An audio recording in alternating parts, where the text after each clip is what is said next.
Les derniers jours de Robert Johnson aux éditions Sarbacane de Franz Duchazot, l'histoire du premier décédé du Club des 27, ouais, de ce génie du blues. Voilà, Robert Johnson, c'est un des génies fondateurs du blues qui a eu la chance d'enregistrer quelques disques dans les années 30, avant sa disparition très, très rapide en 1938, à l'âge de 27 ans. Ouais. Et donc après, toutes les légendes du rock notamment, qui sont mortes à 27 ans, ont rejoint ce club qu'il a malheureusement inauguré.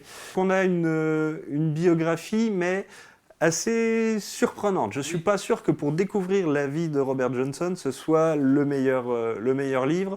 Par contre, si on aime son œuvre, si on aime son blues, c'est fantastique. Oui. Parce que, justement, on a un récit qui se passe durant les derniers jours de sa vie, Ouais.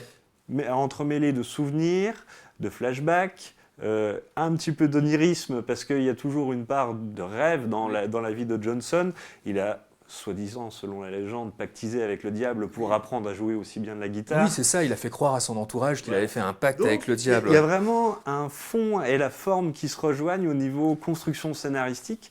C'est brillant. Et puis alors en plus, Duchazot, le dessin en noir et blanc, c'est quelque chose à voir. Hein. C'est un trait charbonneux qui est en noir et blanc, qui est virtuose, qu'il s'agisse de dépeindre les décors réalistes, les vieilles bagnoles, les dance floors rythmés, les locomotives, les rues animées des grandes villes, la campagne du Bayou, du Mississippi.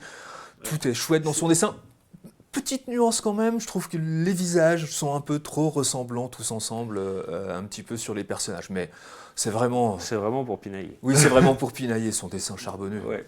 Mais en fait, il varie vachement de techniques. Il y a du sfumato, il y a vraiment de l'encre pure, il y a des fois, il fait des clins d'œil à Picasso, justement dans des séquences oniriques, et c'est une évocation puissante de la vie de Robert Johnson et de son œuvre surtout. Ouais. Et ça passe notamment à travers des dialogues qui reprennent beaucoup des paroles des chansons de Robert Johnson.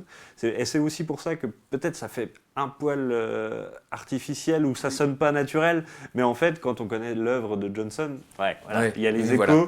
Et alors peut-être pas la porte d'entrée idéale pour découvrir l'artiste, mais écoutez Robert Johnson, et vous allez vous prendre une claque incroyable. Oui. C'est d'une modernité un guitariste de génie.